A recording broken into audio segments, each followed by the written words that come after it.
É um prazer muito grande estar aqui.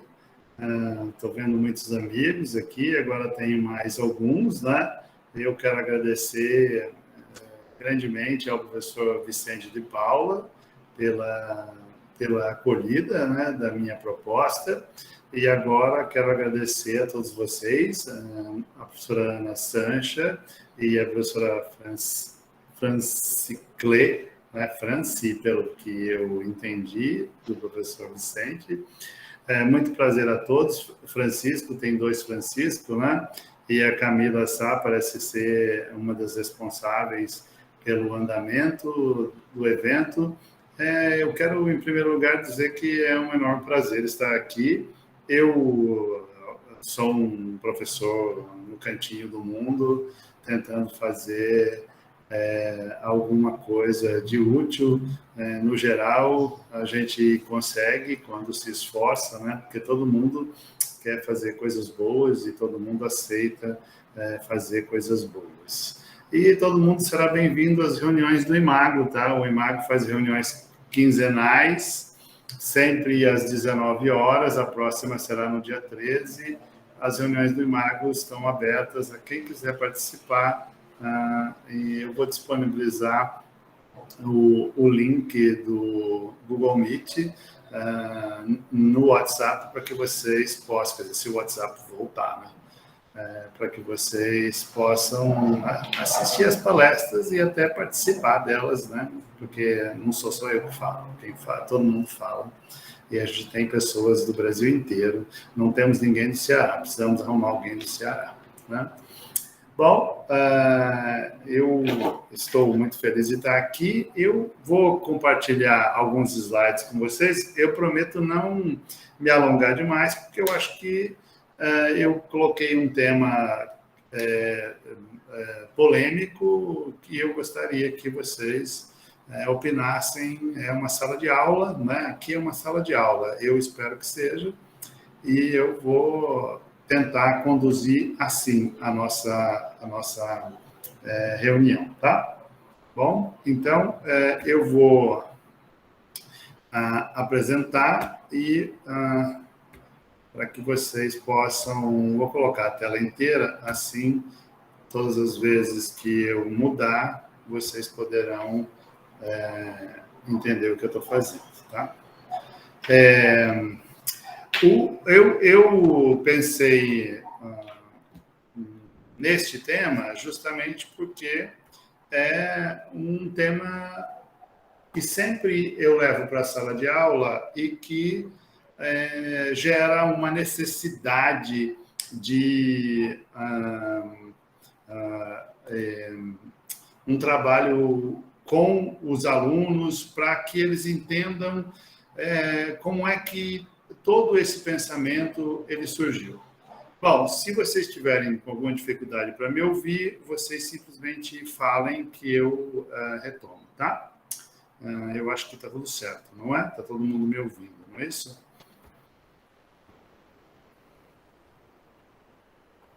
Estão me ouvindo?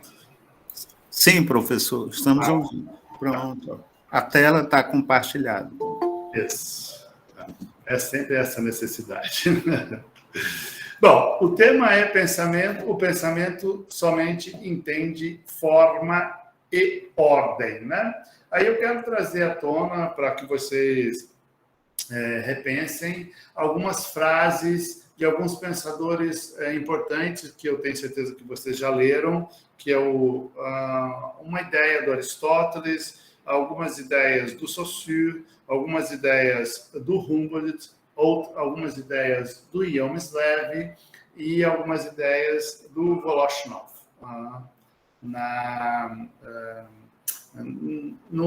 Daquele texto que a polêmica da tradução entre Mikhail Bakhtin e Voloshinov, tá? Sempre foi chamado de Voloshinov, mas agora nós temos 2 traduções no Brasil.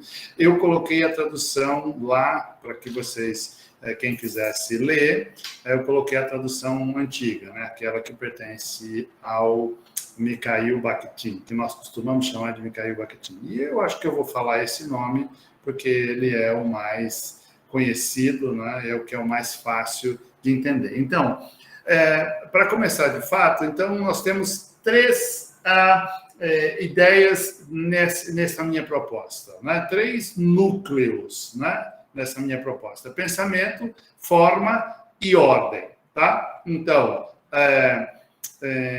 o pensamento nós vamos entender como a origem de tudo que existe neste mundo social, tá? Então, o ser humano, ele só existe como parte da sociedade, e tudo que é sociedade foi criada pelo pensamento dos seres humanos, e fora da sociedade nada existe. Então, eu vou começar com uma ideia bem polêmica, para que vocês pensem até o final da minha fala. Eu não vou me estender para além de 40 minutos, eu prometo. Eu sempre prometo e nunca cumpro, né? Mas eu vou tentar, tá?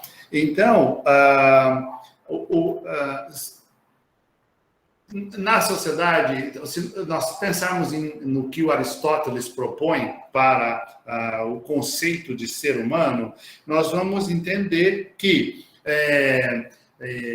o Estado ou o ambiente social, né, ele é sempre construído na relação entre, no mínimo, 2 seres humanos. E tudo que existe neste mundo existe porque está no pensamento. Aquilo que não estiver no meu pensamento, no formato de memória, no formato de conhecimento, não existirá para mim. E tudo aquilo que é conhecimento para mim, eu adquiri através da língua, a forma assumida pelo pensamento, tá?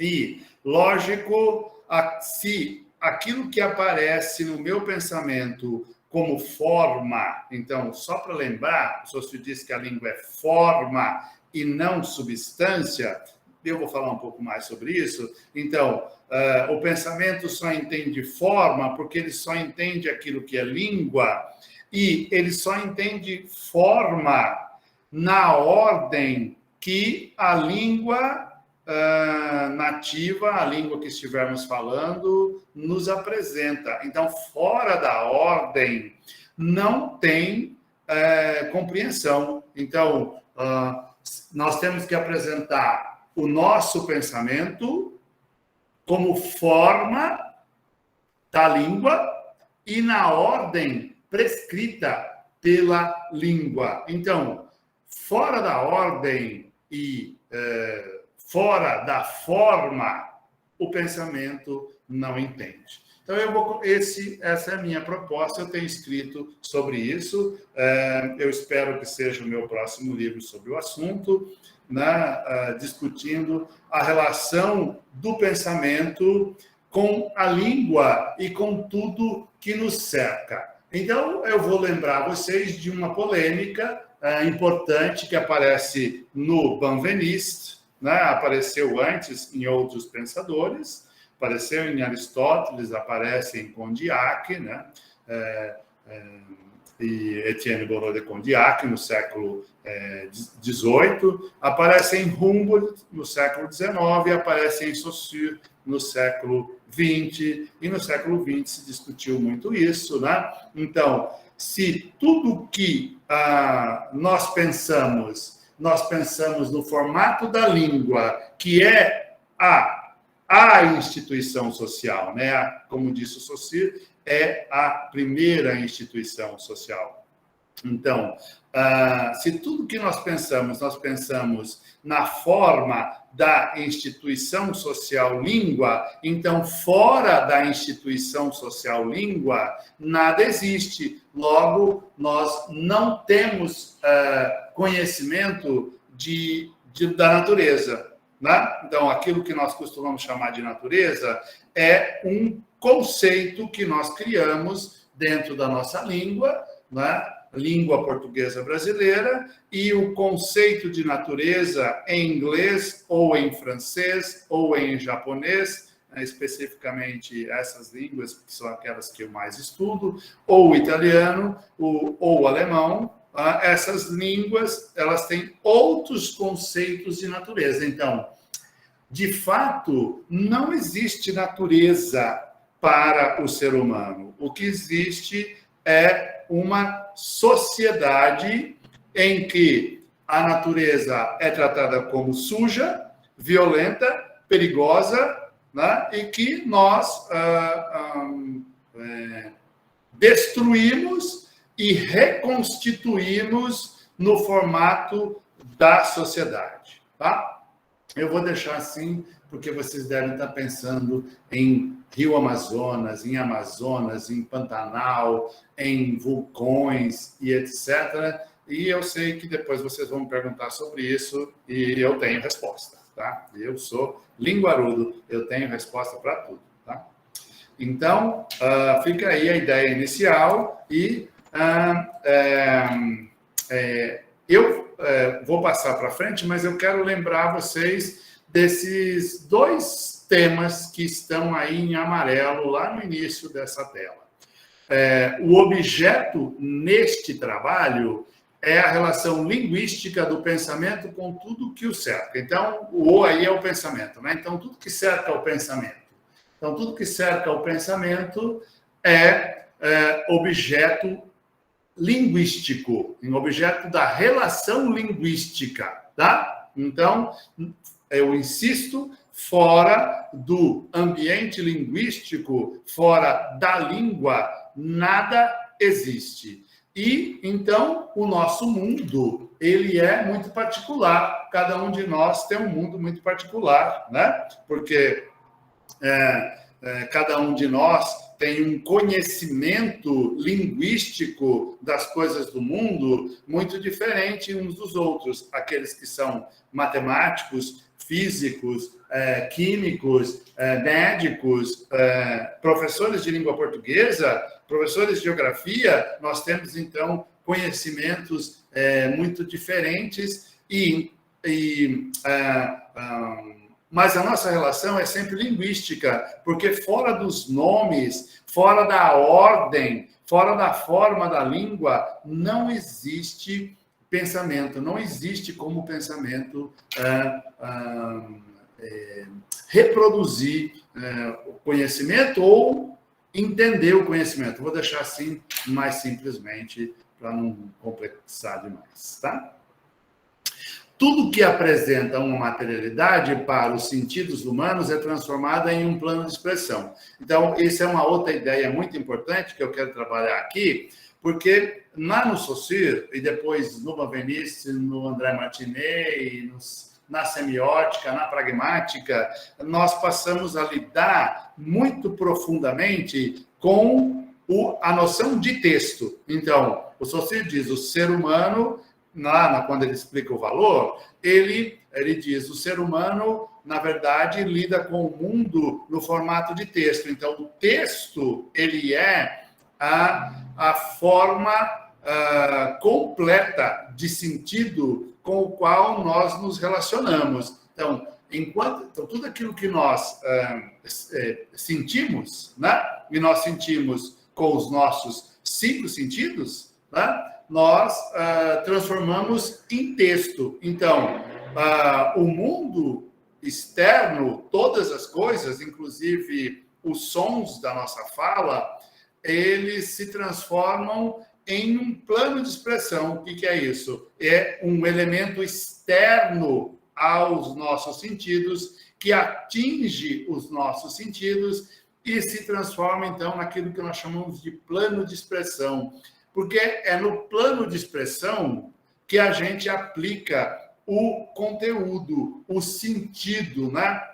E veja bem como isso é tão complicado, né? Por isso que, às vezes, é tão difícil ser professor. Vocês vão ser professor, muitos de vocês são, acho que todos já são. Então, é muito complicado ser professor, porque você tem lá 60 pessoas na sua frente, 30 pessoas na sua frente, e você está criando um plano de expressão. Esse plano de expressão, ele é externo ao indivíduo, e ele atinge os sentidos desse indivíduo, e cada um transforma esse plano de expressão em um plano de conteúdo para si, mas ninguém tem controle daquilo que os outros fazem com o pensamento que nós estamos produzindo. Por exemplo, agora eu estou assim, crente, né? E espero que vocês estejam realmente entendendo aquilo que eu estou falando, né? Ou entendendo exatamente aquilo que eu estou falando, mas eu não tenho esperança disso, porque eu sei que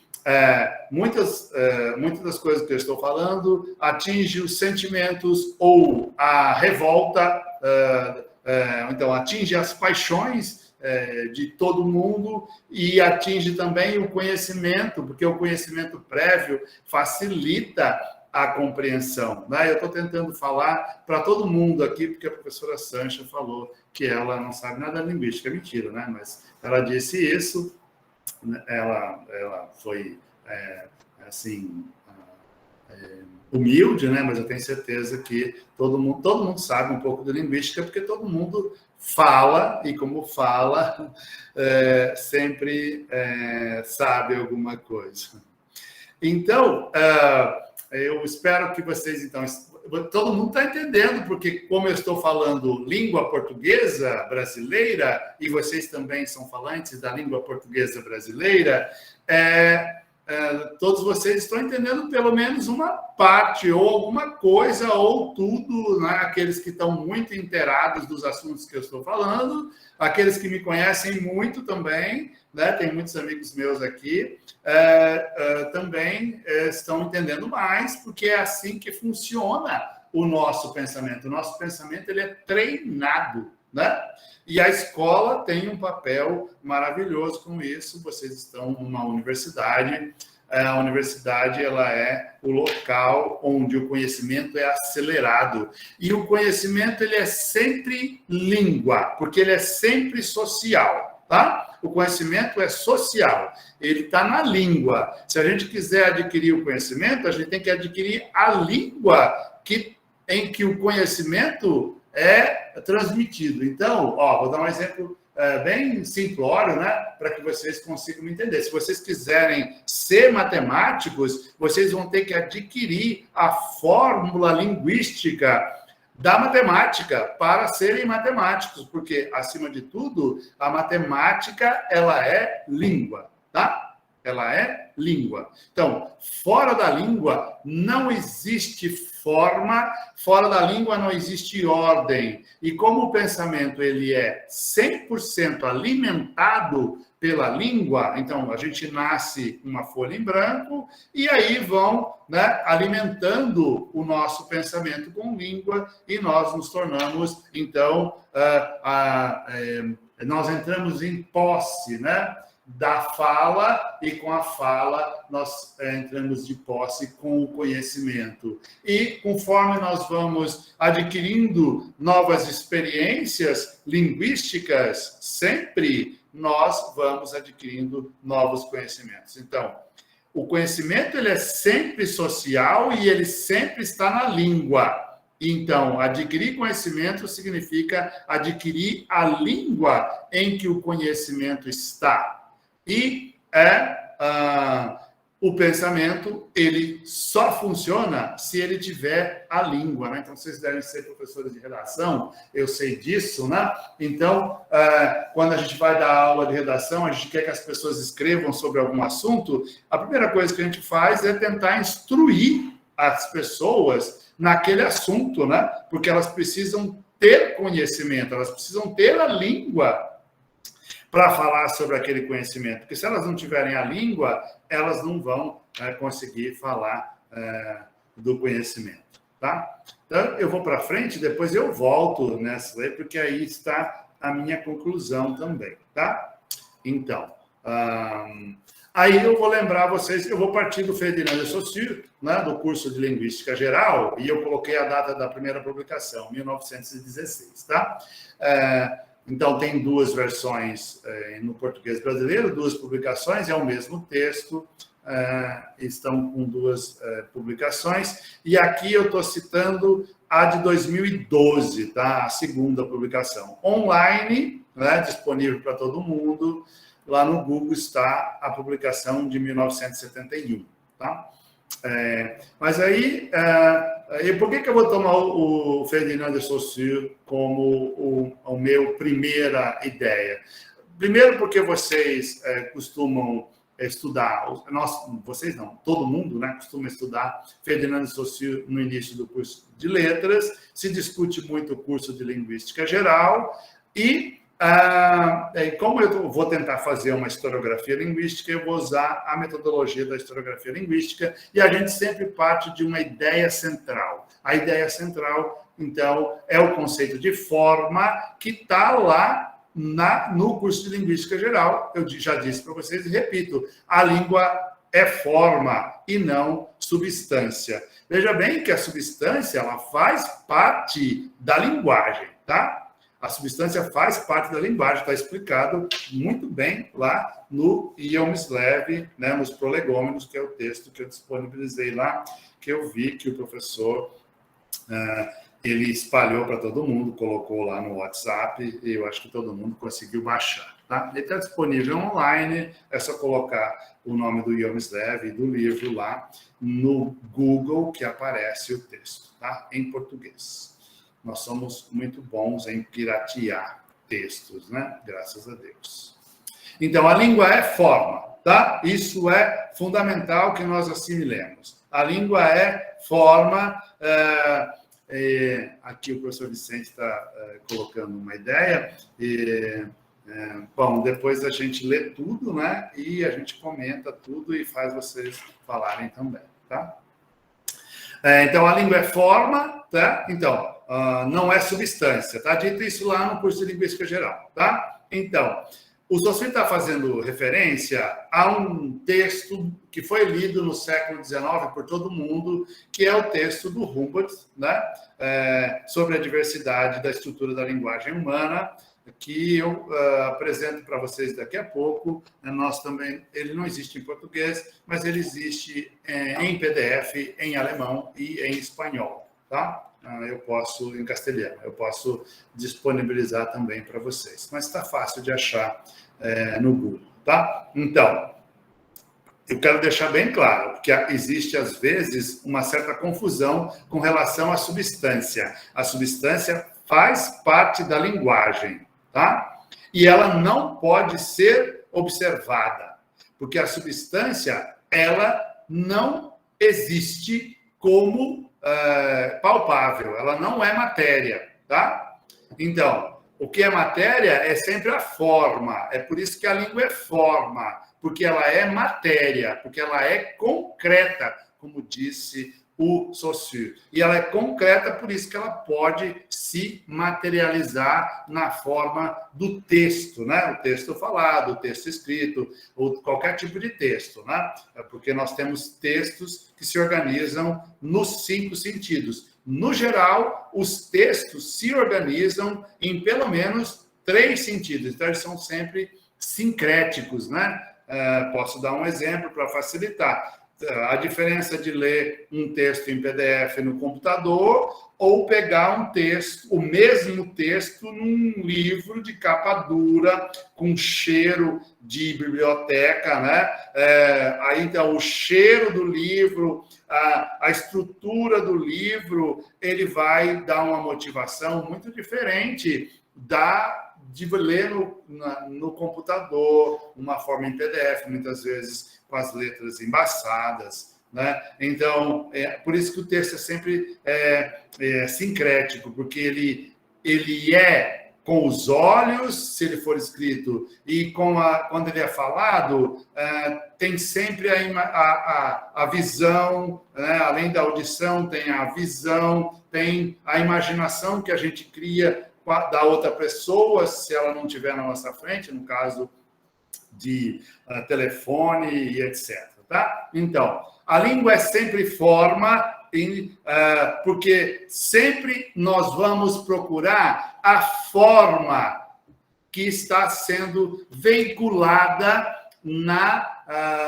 naquela fala. Mais que isso, quando vocês estão me ouvindo, vocês estão ouvindo formas. E vocês só conseguem entender se conseguirem entender a forma completamente. Então, a forma da fala é basicamente o fonema, o morfema, o signo, a oração e, na verdade, o texto, como disse o Saussure. A forma é sempre o texto, porque é a unidade de sentido completo, tá?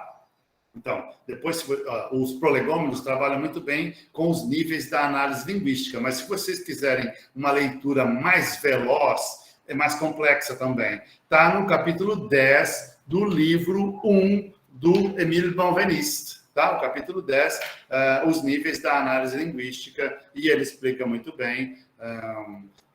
Talvez aqueles que são mais iniciantes, precisem de ajuda para entender, mas é uma leitura fantástica, brilhante, né? O Benveniste não precisa comentários, a gente só indica. Tá? Então, de onde é que o Saussure vai tirar essa ideia de linguagem, língua e fala que ele vai usar para construir o curso de Linguística Geral? Então, a grande fonte do Saussure é o William Dwight Whitney, que é um norte-americano que, como o Saussure, estudou em Leipzig, né? Todo mundo estudou em Leipzig no século XIX, era o único grande centro, Leipzig e Berlim eram os dois grandes centros de estudos sobre a linguagem, não existia outros grandes centros assim. Então, todo mundo que queria estudar linguagem tinha que ir para Leipzig ou para Berlim. É o caso do Saussure, que se mudou para lá aos 14 anos. É o caso do Whitney, que se mudou para a Alemanha, muito jovem, né, para estudar linguagem. Né? É o caso do Sapir, que era alemão. É o caso do Bloomfield, que voltou, que era professor de alemão e que estudou em Leipzig também, já no século XX, né? Mas só no final do século XIX é que Paris vai se tornar um grande centro, né? E vai dividir essa responsabilidade sobre os estudos da linguagem. Então, o Whitney, ele propõe que ele estudava crianças, né, como professor de ensino básico, e ele vai propor que diferentemente, o que ele observou? Ele observou que algumas crianças aprendiam as coisas mais velozmente, outras tinham habilidades para alguma coisa. É sempre assim, né? Nós somos professores, um aluno tem muita habilidade na matemática, outro tem muita habilidade na língua portuguesa brasileira, outro tem muita habilidade na geografia, porque nós somos diferentes. Então, ele vai chamar essa habilidade, essa capacidade, ele vai chamar de linguagem.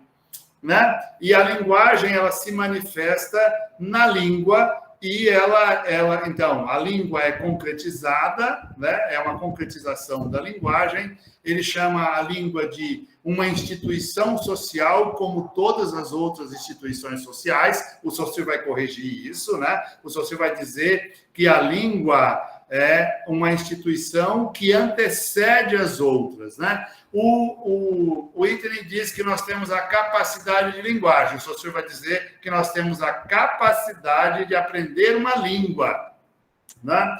E a fala, o Saussure diz que ela não pode ser estudada porque ela é individual. Então, nós só percebemos aquilo que é social. Né? Então, aquilo que é social apresenta uma forma. Então, todas as vezes que nós estivermos pensando na fala de alguém, não é na individualidade dessa pessoa que nós estamos pensando. Nós estamos conseguindo entender aquilo que é socialmente partilhado daquele conhecimento, porque é só aquilo que é social, que é conhecimento, que está na língua, na forma da língua, na ordem da língua, que nós conseguimos entender. Aquilo que é individual, nós jamais conseguiremos entender. Tá? Então, as pessoas muitas vezes dizem vocês, ou você, né? A gente sempre fala para a pessoa mais íntima, você não me entende, né? Então, ela entende aquilo que é social daquilo que a gente fala, aquilo que é individual ninguém nunca vai saber, né? A gente pode só supor, né? A gente tenta, mas a gente nunca consegue saber da individualidade do outro. Então, a junção do som com o pensamento produz uma forma e não uma substância. A célebre frase do Saussure, né? Então, não na língua, a língua é forma. Então, qual é a substância que a língua usa ou que nós usamos para compor a língua, né? Para preencher a língua, para preencher a língua. Então, a substância que preenche a forma é o pensamento, né?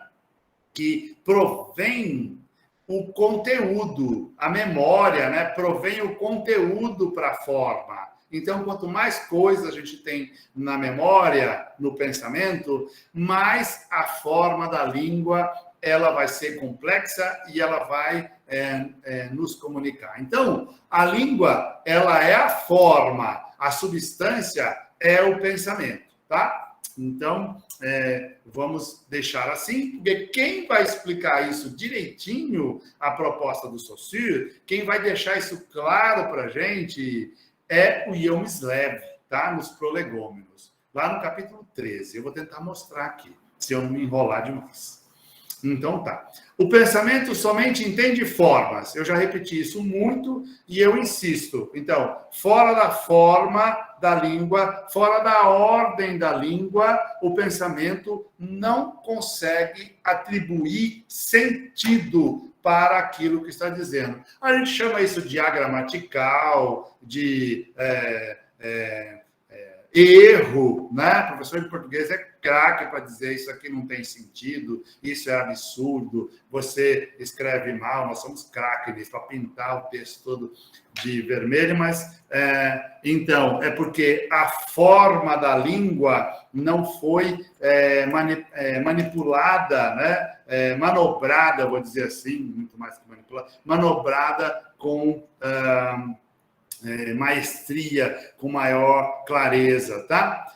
Então, por isso que o pensamento só entende formas, porque são as formas que apresentam para o pensamento o conhecimento, o conteúdo. Então, olha só, como nós ouvimos o que falamos e ouvimos o que os outros falam, nós transformamos aquilo que nós ouvimos, que é uma sensação psíquica, né, imagem acústica, em uma forma que vai procurar na memória, né, um conhecimento para preencher semanticamente esta forma. Se a gente não encontrar nada na memória, a gente vai dizer, eu não entendi, né? Porque se a gente não encontrou nada na memória para preencher aquele plano de expressão, aquele texto com um conhecimento, nós não vamos conseguir entender e a gente vai dizer, eu não entendi nada, você pode repetir? Aí a pessoa, se ela repetir com as vezes palavras, vai acontecer a mesma coisa.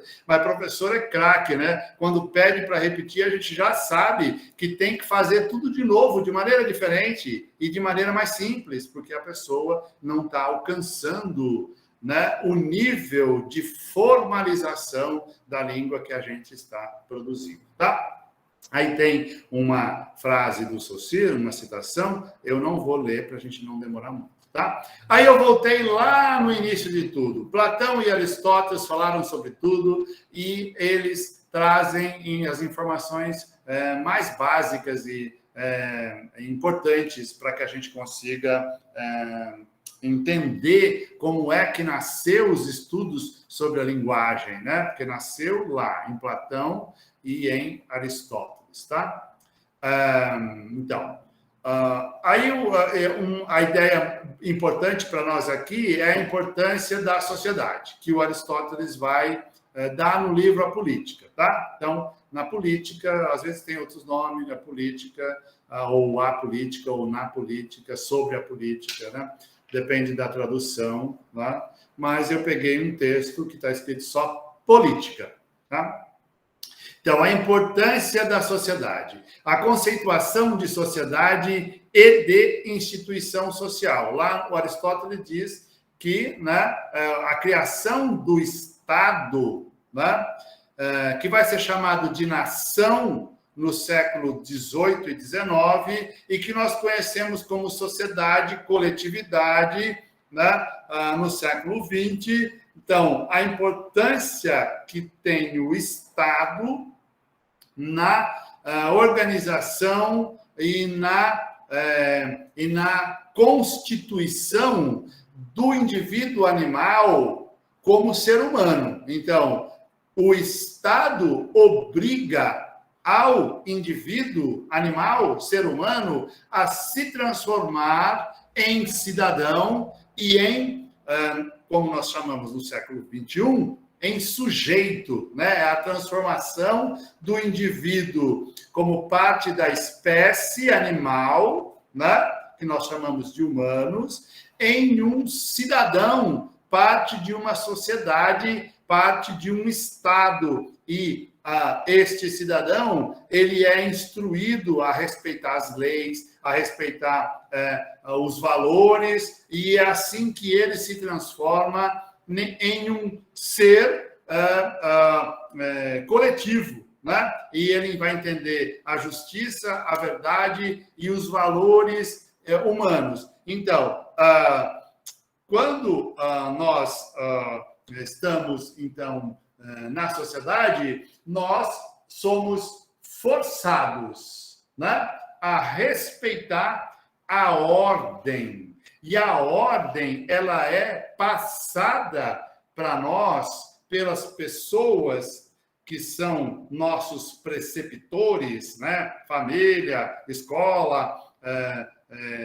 leis, né? O Congresso e etc., né? Através da língua. Então, a língua é a porta de entrada da ordem e das formas praticadas na sociedade. Daqui a pouco nós vamos falar um pouquinho sobre o Humboldt, e o Humboldt diz: a sociedade está sempre em construção, né?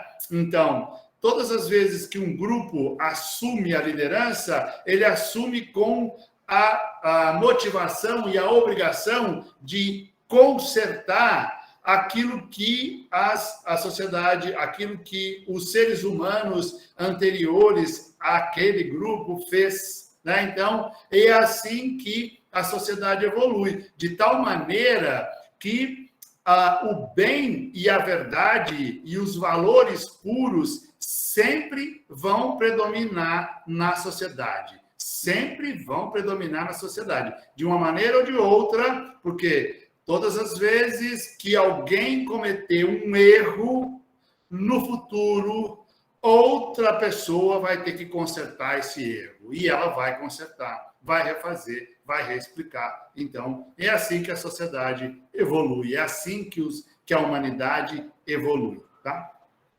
Então, a criação do Estado no desenvolvimento da cultura e do próprio ser humano. Então, o Estado, na visão de Aristóteles, é a junção dos seres humanos, tá? A junção em grupo. Na época do Aristóteles, eles chamavam de cidade, na nossa visão moderna, nós chamamos de sociedade, né?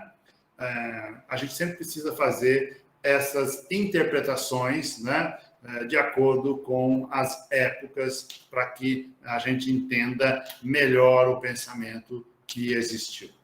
A justiça, então, da justiça e da importância da divisão dos espaços e dos bens, tá? Então, é através do Estado, na língua, que nós aprendemos o que é justo, como é que é justo, e aprendemos a dividir tudo, a dividir o espaço e a dividir os bens. Então, nós nos tornamos seres políticos a partir do momento em que a gente aceita a justiça, e a justiça é sempre social, ela nunca é individual, e a divisão do espaço e dos bens também, ela faz parte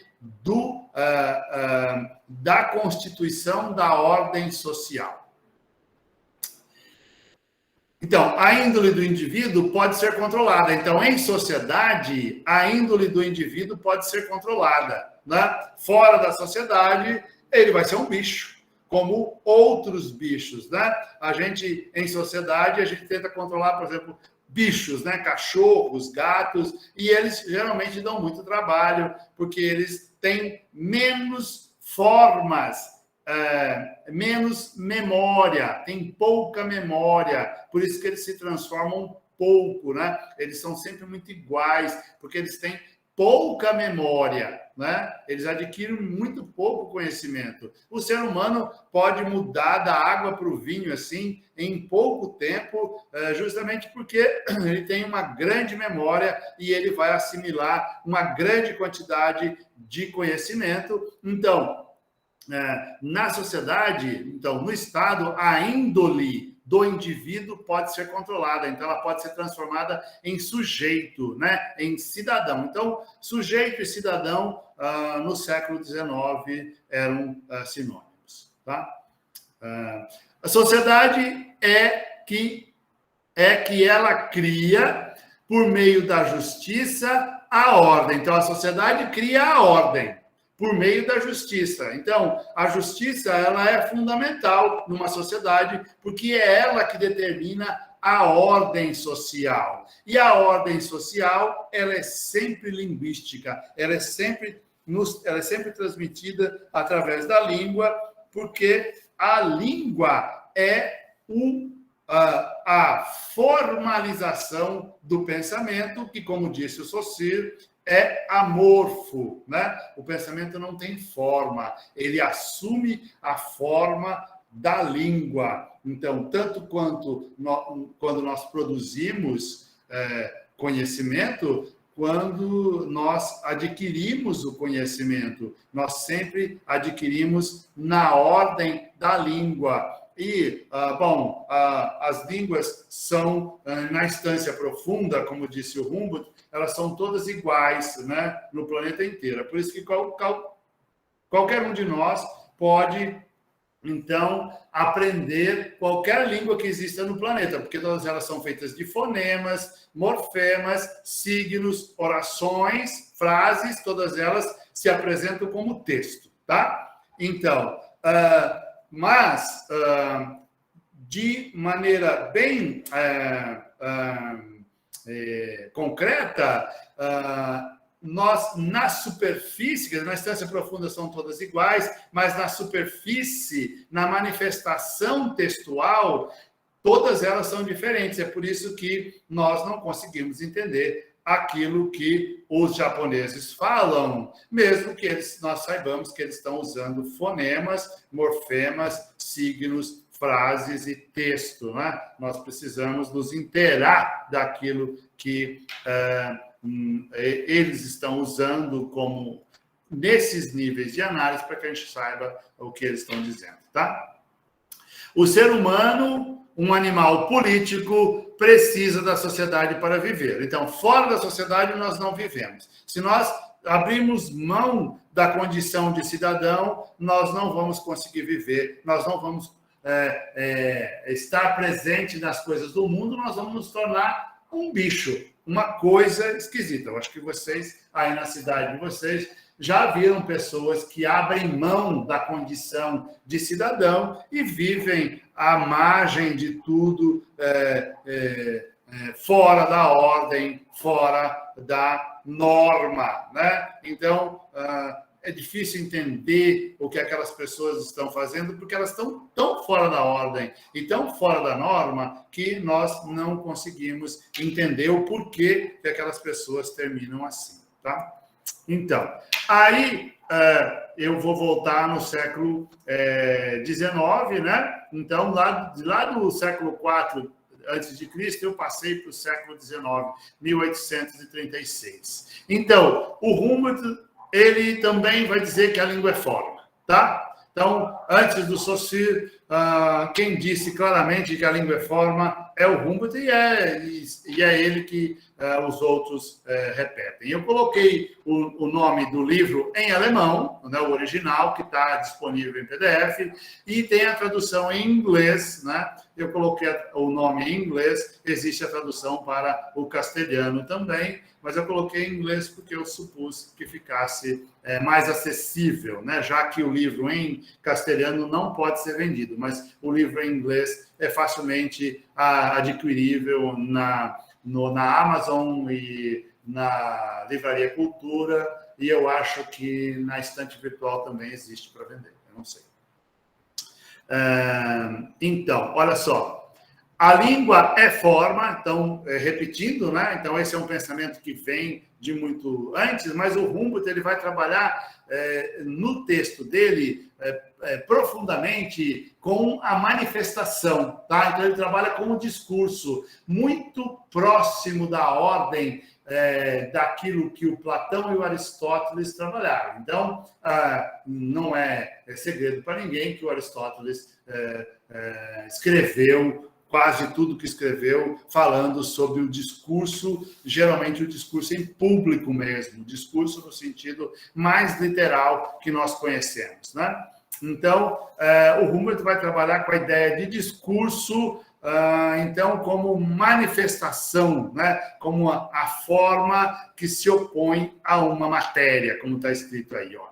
A forma está composta pelas sensações, tá? Então, o mundo, como eu disse, o pensamento ele se cerca pelo mundo e nós nos inteiramos com o mundo por meio dos sentidos. Os sentidos, eles captam a matéria de fora, então, e a matéria de fora do corpo, ela se transforma em sensação, então, como eu coloquei aí, ó, audição, né, o som para a audição, a luz para a visão, o contato para o tato, o odor para o olfato e sabor para a gustação. Coloquei nomes assim mais gerais para que vocês, então, percebessem que todo signo, todo texto, ele nasce fora do pensamento e ele é transmitido pelos sentidos no formato de sensação. A sensação atinge o pensamento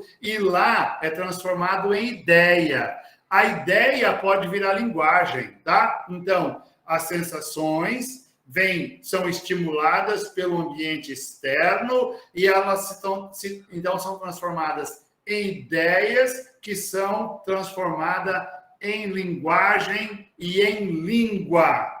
Assumem a forma de língua. Então, nós chamamos essas sensações de imagem acústica. Por quê? Porque essas sensações, elas são psíquicas, como explicou o Saussure, e elas ativam no pensamento uma memória. É por isso, então, elas são individuais. As sensações são individuais, porque alguns são surdos, outros escutam muito bem. Se a gente tiver, por exemplo, eu começo a falar de um cachorro preto, etc. Aí alguém tinha um cachorro preto que adorava aquele cachorro e ele morreu atropelado de uma hora para outra. Aí eu começo a falar do cachorro preto, aquele nome cachorro preto vai lá na memória da pessoa e a pessoa desaba a chorar. Aí a gente nem sabe por que ela está chorando, né? E aí eu já tive uma outra experiência com um cachorro preto, né? Ele me atacou, me mordeu, me deixou me obrigou a tomar um monte de injeção em volta do umbigo. Eu falar em cachorro preto, eu já fico todo arrepiado. Adoro cachorro, tá, gente? Não importa a cor, eu sou apaixonado em cachorro. Quem me conhece sabe disso. Então, só para vocês terem uma ideia de como as sensações elas são transformadas em signos e em texto individualmente. Por quê? Porque elas vêm de fora. Então, o mundo que nos cerca, né, como eu coloquei lá no título, ele nos cerca e são transformados em formas e colocados em ordem, e é assim que o pensamento ele se ajusta, mas a língua, ela vem na forma e na ordem conhecida, mas ela é preenchida na significação pelo pensamento, e o pensamento é composto pela memória, e a memória, cada um tem a sua, né? Então, toda a imagem acústica, então as sensações são transformadas em imagem acústica, né? Está lá explicado no Humboldt, no Saussure, no Whitney, o que é a imagem acústica, né? É aquela ideia que a gente transforma a sensação em uma unidade psíquica que pode virar ideia, né? Então, o nome que nós damos em linguística é imagem acústica, né? Então, as sensações são captadas pelos sentidos e os sentidos, eles, então, transmitem essas sensações e o pensamento elabora a forma do conhecimento através da memória. Então, alguém que adora doce dá de cara com uma vitrine cheia de tortas, assim, cheia, toda coloridas, já fica logo salivando. Ele nem sabe se aquilo presta, né? Pode ser feito com gesso, pode ser feito com farinha podre, mas só de olhar, né? Já a imaginação enche a boca. Alguém que não gosta de doce, que detesta doce, olha para aquilo e só falta vomitar, né? Porque não gosta de doce, né? E assim por diante. Quer dizer, as sensações, elas são transformadas em ideias e as ideias são preenchidas pela memória com conhecimento. Então, essa é a ideia, a ideia básica do Humboldt sobre a língua ser forma, tá? Então, importante demais é porque o Saussure vai dizer, por isso que eu comecei com o Saussure, que a língua é forma e não substância. O Humboldt, em alemão, Stoff, tanto pode ser matéria quanto pode ser substância. Então, quando ela é substância, ela faz parte da linguagem. Ela não é a língua, como disse o Saussure, a língua é forma, mas ela faz parte da linguagem. Agora, a matéria está fora da linguagem e ela vem, mas ela é o mundo que compõe as unidades que vão se transformar em sensação. Então, a matéria, ela é o que faz com que os sentidos criem as sensações e, então, o pensamento crie as ideias e preencham com informações da memória, tá? Então, olha só como isso é interessante. O Saussure vai chamar isso de circuito da fala. Então, eu pronuncio aqui um som, né? Na verdade, eu estou articulando fonemas, né? Signos, etc., e eu estou recobrindo isso com som. E isso está atingindo aí a audição de vocês, e então este som está criando uma sensação. Para quem é surdo, isso não adianta nada, né? Ele precisa de outros recursos, né? Ele precisa de outros mecanismos para interagir com essa sensação, né? Porque ele não tem a audição, né? Então, tudo aquilo que forma e é ordem nos atinge através da língua, mas nos atinge de fora do corpo. Então, o pensamento, ele se relaciona com a matéria. Então, a matéria está fora do pensamento. A substância está no pensamento, porque ela é sensação, ela é imagem acústica, tá? Eu vou para frente, senão a gente não chega a lugar nenhum, porque eu já estou para lá de atrasado, né? Então, o signo é ideológico, está lá no Voloshinov, né? No Bakhtin, Marxismo e Filosofia da Linguagem. O signo é ideológico, então, essa é uma questão muito longa, né? Muito profunda, sobretudo na semiótica, né? Porque a ideologia, ela faz parte do signo, então não há o que discutir, né? Ela faz parte do signo.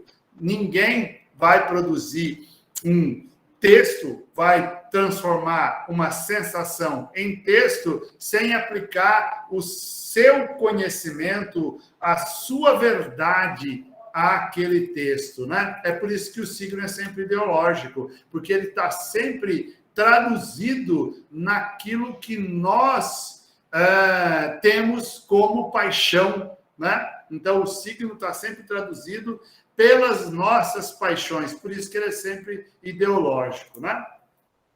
Então, mas de acordo com no Marxismo e Filosofia da Linguagem, o Voloshinov, ele discute a obra do Humboldt em comparação com a obra do Saussure, tá? Eu já até escrevi sobre o assunto. Então, ele pega esses dois grandes pensadores, que ele coloca como os dois líderes de duas ideias diferentes, né, que se completam, e ele vai discutir comparando os dois, né, e é dessa maneira que ele vai construir as suas significações. Eu acho essa obra muito parecida com a obra do Humboldt, tá? Muito mesmo. Se vocês lerem as duas comparando, tenho certeza que vocês também vão ter essa sensação, tá? Mas aí ele vai trabalhar, vai comparar e vai dizer quais são os benefícios de uma obra e quais os benefícios da outra obra. Então, e aí ele vai dizer que o signo é ideológico, que parece que ele acredita que isso escape às duas obras, tá? Então, mas ele vai dizer exatamente o que os outros dizem: o signo é formado no pensamento, né? Como iriam dizer outros pensadores, né? O signo é formado no pensamento, o signo procede de algo externo à linguagem, tá? Então, exatamente como o Humboldt vai explicar que o signo é matéria, então ele é matéria que atinge os sentidos e ele se transforma em sensação, em imagem acústica e vira signo no pensamento, porque ele só vira signo quando o pensamento, através da memória, preenche as sensações com significados, né? Então, por isso que ele vai dizer que o signo sempre procede de algo externo à linguagem, ele procede da matéria. Então, não é substância, é matéria. A substância faz parte da linguagem. Então, a matéria se transforma em substância e a substância vira forma, conteúdo, através do conteúdo vira signo, tá? Se vocês não entenderam isso, vocês podem me perguntar, eu repetirei e tentarei dizer de outra maneira como fazem os bons professores. Não que eu seja, mas eu vou tentar, tá? O signo ideológico está necessariamente vinculado a uma sociedade. Muito importante isso, então. A ordem e a forma procedem da sociedade. A língua é uma instituição social. Então, é no formato da língua que o signo ideológico se apresenta. Veja bem como isso é complexo, né? Porque se nós fôssemos nos comparar, né? Brasileiros, a gente faz muito isso, né? Os brasileiros se comparam muito com outros povos, né? Sobretudo os japoneses e italianos, porque eles vieram para cá, eles são brasileiros, tá? Já são brasileiros. Não tem japonês no Brasil, não tem italiano no Brasil, só tem brasileiro. Mas a gente costuma se comparar, né? Ideologicamente, como os japoneses pensariam isso, né? Como que os italianos pensariam isso, né? Nós nos comparamos muito, porque a ideologia, ela é instruída pela língua, dentro da sociedade, no formato da sociedade. Então, a ideologia ela é adquirida na ordem e na forma da língua que nós aprendemos com os nossos predecessores, né? Com os nossos familiares, professores e etc. E aí, né, o último que eu quero apresentar é os prolegômenos, né, do Ian Mislev. Então, aquilo que está chamado por ele de função semiótica, né? A função semiótica é esse quadro aqui que está lá no capítulo 13 dos prolegômenos, né? Então, é a capacidade que o pensamento tem de colocar substância e forma em uma unidade que nós chamamos de texto, signo, né? Então, nós pegamos a forma, a substância, através da forma, e damos um sentido, né? Então, essa capacidade que o pensamento humano tem. É isso que nos diferencia de todas as outras espécies, né? Porque nossa capacidade é ilimitada de juntar, então, um plano de expressão com um plano de conteúdo, né? Fazer um texto, né? Então, eu disse logo no início da nossa conversa que o mundo que nos cerca, que cerca o pensamento, ele é sempre um plano de expressão. Um plano de expressão, né? Quer dizer, uma forma materializada cognitivamente que assume um conteúdo, né? Nós aplicamos um conteúdo a esse plano de expressão. Então, o Saussure chamou o signo, a divisão de substância e forma, né? A língua é uma forma, ó. A língua é uma forma. A forma do plano de conteúdo. O pensamento é a substância do plano de conteúdo. Então, nós preenchemos as formas da língua com o pensamento, né? Mas para materializar este pensamento em texto, nós usamos o corpo físico. Se a gente não tiver um corpo físico, os outros não conseguirão saber o pensamento, né? Então, fantasma não fala, né? É mentira, não fala. Sabe por quê? Porque ele não tem corpo, né? Então, a gente precisa da matéria física para entrar em contato com o pensamento, porque é a matéria física, através da articulação motora, que dá forma de texto, ó, fonema, signo e texto para o pensamento. Isso acontece junto, tá? A gente separa por razões didáticas, evidentemente. Eu estou aqui fazendo uso dessa possibilidade. Então, mas isso acontece ao mesmo tempo. O pensamento se transforma em língua, que é articulado motoramente e forma texto, né? Isso tudo de uma única vez. Eu coloquei aqui, ó, articulação motora, articulação cognitiva, porque esses são os nomes que o André Martinet usou, né? A chamada dupla articulação, né? A dupla articulação é a articulação do sentido e a articulação do fonema, a articulação do som, né? É a dupla articulação do André Martinet.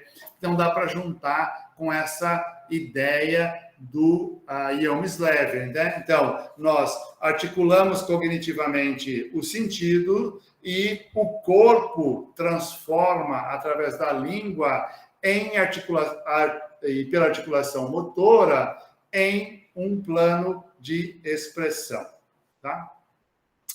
O pensamento, princípio do discurso, tá? Então, o pensamento é o princípio do discurso. Então, é no pensamento que aparecem os sentidos para um discurso. A manifestação no texto, sua forma social. Isso está lá no Ian Mislever. Mas nós podemos pensar isso de maneira inversa, né? Porque o que preenche o pensamento é aquilo que vem de fora, né? Então, vocês estão ouvindo um texto que eu estou produzindo, esse texto se transforma, então, em um pensamento. Então, aquela história do ovo e da galinha, quem veio primeiro? Na verdade, o texto veio primeiro, né?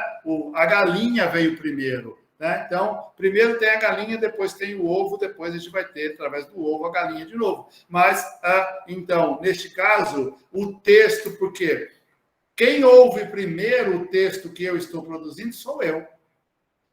E por isso que, se eu não ouvisse, eu não falaria. Surdo não fala. Por que ele não fala? Porque ele não é capaz de decodificar o que ele está falando. Então, a ausência dessa possibilidade impede que ele consiga produzir a fala, né? Porque ele não consegue ouvir o que ele está falando, da mesma forma que quem não sabe ler não escreve, né? Não tem como. Então, é isso, quer dizer, nós somos sempre leitores, né? Nós somos os primeiros leitores dos nossos textos, né? Tanto é que, às vezes, a gente fala uma coisa, aí em seguida a gente fala, não é bem isso, vamos refazer, né? E vocês escrevem, eu escrevo, quantas vezes a gente reescreve um mesmo texto, né? Manuel Bandeira, a genialidade do Manuel Bandeira, escreveu mais de 900 vezes o poema sobre a Passárgada, né? E ele, em declaração, que vocês podem encontrar na internet, disse que o texto não estava bom, né? Então, o texto não estava bom, é a opinião dele, né?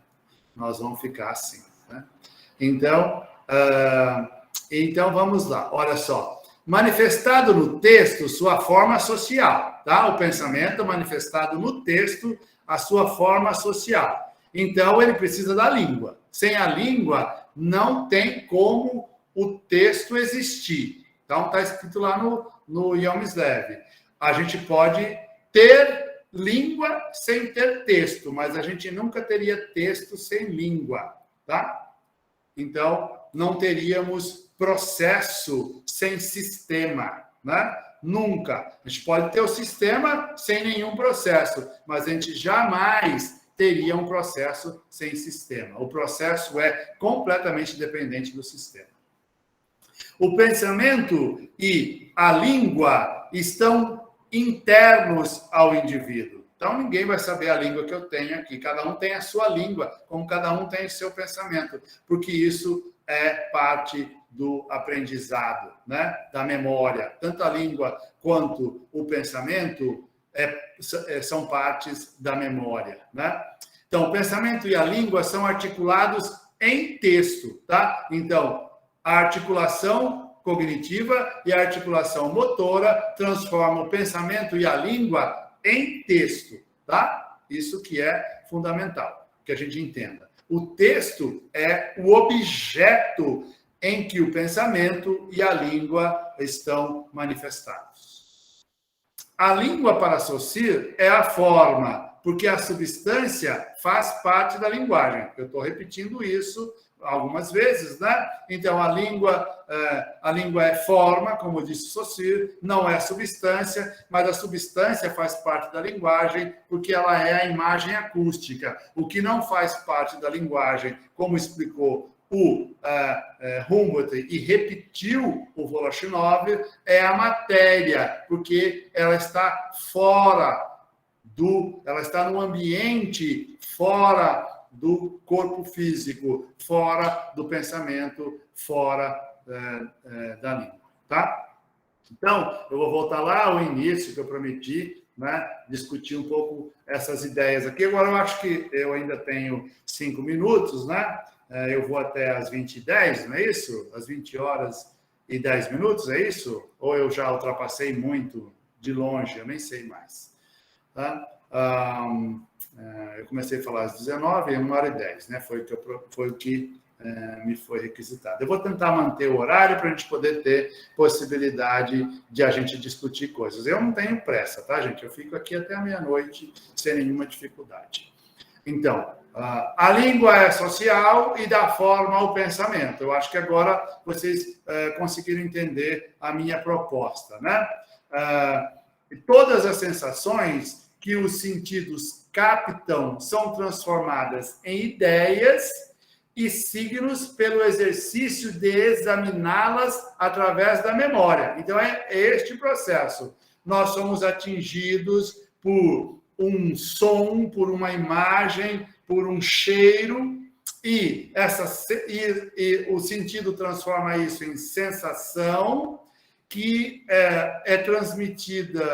são transmitidas para o pensamento transforma em ideias, as ideias podem virar signos, né? Então, isso tudo através da memória. Então, quando as sensações nós não sabemos do que elas são, porque a gente não entendeu, ou a gente não ouviu, ou porque a gente não sabe o que é, a gente diz que não entendeu. Isso acontece quando a gente não ouve direito, né? Você teve a sensação, a pessoa falou, você teve a sensação, mas você não ouviu direito, você não conseguiu transformar em ideias, por isso não virou signo, né? Porque a memória não conseguiu examinar aquilo lá. Ou, de repente, você tem uma sensação e você fala, nossa, que sensação estranha que eu estou tendo. É porque aquilo lá não tem nome, aquilo lá não tem ideia, né? Então, por isso não pode virar signo, não pode virar texto. Tá? As ideias que um ser humano tem na memória foram depositadas ali pela relação que ele manteve através da língua com a comunidade de fala. Então, eu tenho uma parte da língua, todo mundo tem a mesma parte semelhante, e dentro da comunidade de fala, como disse o Bloomfield, eu vou me inteirando dos elementos que estão ali como conhecimento através da língua, e esse conhecimento ele vai preenchendo a minha memória, e a memória ela está sempre em desenvolvimento, né? E quanto mais a gente exercita a linguagem, né, a língua, mais coisas a gente tem na memória. Então, é por isso que as pessoas falam, você tem que ler muito, você tem que estudar muito, né? Ver televisão ajuda também. Agora a gente tem a internet, né? Então, tudo é imagem, som odores, tudo nos ajuda e nos desenvolve. Então, a nossa sociedade, ela está cada vez mais providenciando mais maneiras da gente aprender mais, a gente preencher a memória. Então, se vocês imaginarem uma pessoa lá no século XVIII, ela tinha uma relação muito pequena com algumas pessoas, então ela sabia que ela só tinha a possibilidade de aprender aquilo que aquelas pessoas ali em volta dela sabiam, né?